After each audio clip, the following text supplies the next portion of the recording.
and welcome back to the Bristol Prepper channel.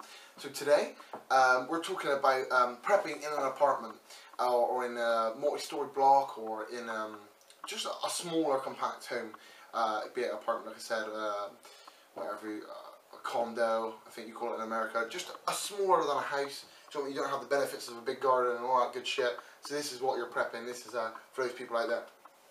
So this might be a longer video, so grab your beer, grab your fag or electric fag if you're that way inclined, and sit back and relax. And do forgive me if you do see me with my eyes glancing down. I've got some notes because it's quite a detail. So anyway guys, let's get into it.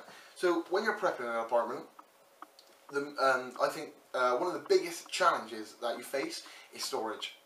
Because obviously some apartments can be quite big, but no matter, you're still in an apartment at the end of the day. You haven't got a garden, you haven't got the luxury of maybe building stuff in the garden or sheds or outhouse buildings or anything like that.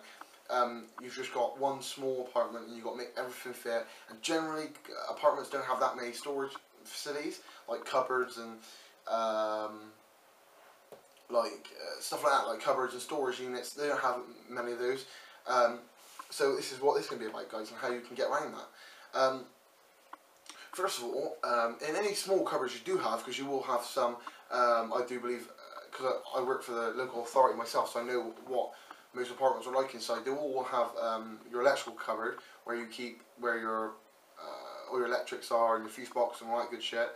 Inside there, normally, might be different in your situation, but I'm saying normally that area is quite big, just because you've got to get a person in there and shit. So it's normally quite big. And in there I've seen you can get good like hard plastic. It sounds shitty, but it is very good. Hard plastic shelving. It's just really tall, taller than me. I'm 6'3", so quite tall. Get up for 6'5", that sort of height. Quite tall shelving. Hard plastic shelving that you can stack all your stuff on. Quite wide and that, and quite long. You can put all your stuff on and prep that way. So it's out of the way, it's all stacked up, it's not here, there and everywhere in boxes and shit. It's all stacked up nice and out of sight, out of mind.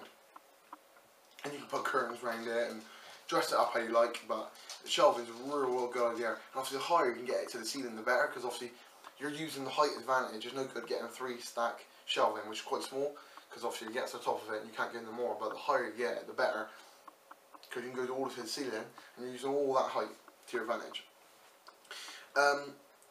Yeah, and you can put, obviously, like I said, food on there, any gear you might have, I don't know, bug out bags or water filters, everything you got.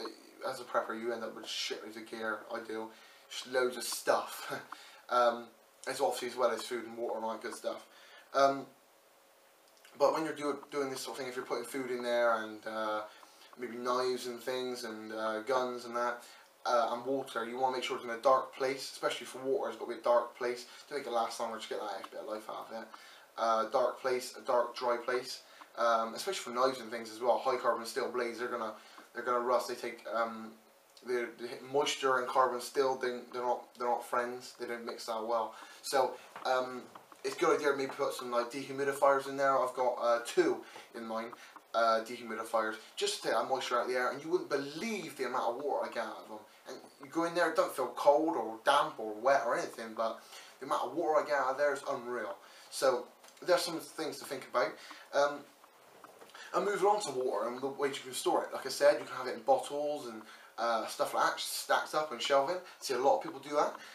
My friend Van Prepper, I've seen his storage, and he's got a similar sort of thing, like a big shelving with a lot of water on it. You can do it that way. I do it that way, shelving with lots of water on it. But I've seen other things you can do. Under bed storage. So I know you're going to say, yeah, I got shit under it. Well, clear that shit out. Tell your missus, say, look love, say, look darling, I'm taking over. This under bed, this is all mine. Just tell her.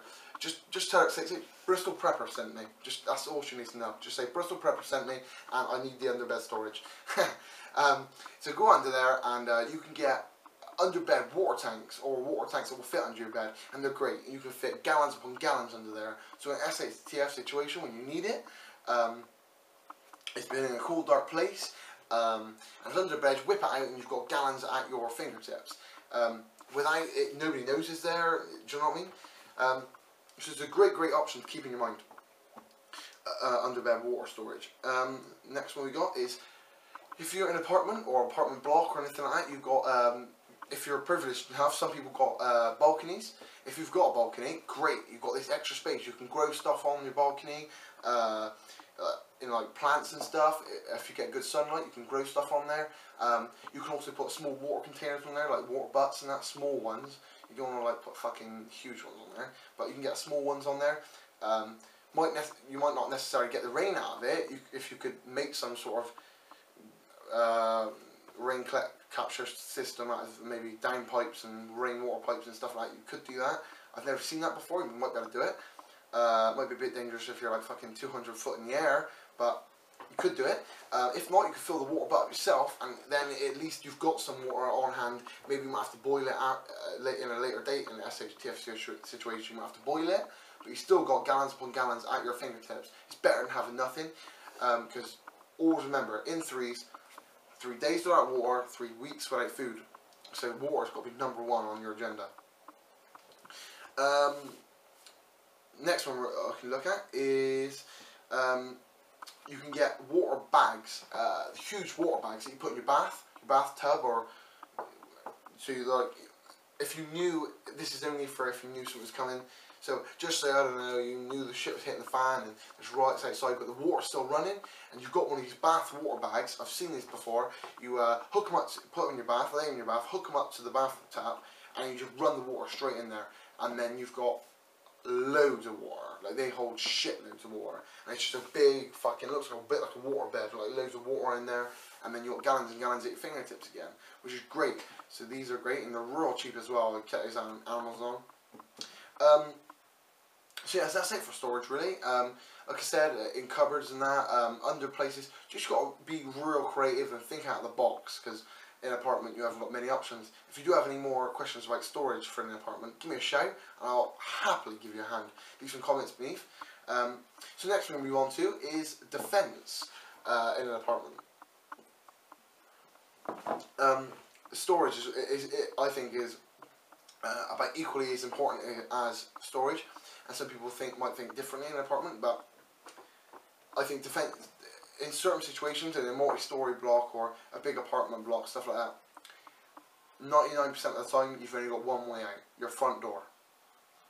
Obviously you might have different ways out of the apartment block, but if you're in your apartment or flat and people want to come in, you've only got one way out, that's your front door, and you are fucked. If anybody's outside and you've got no way out, you're knackered.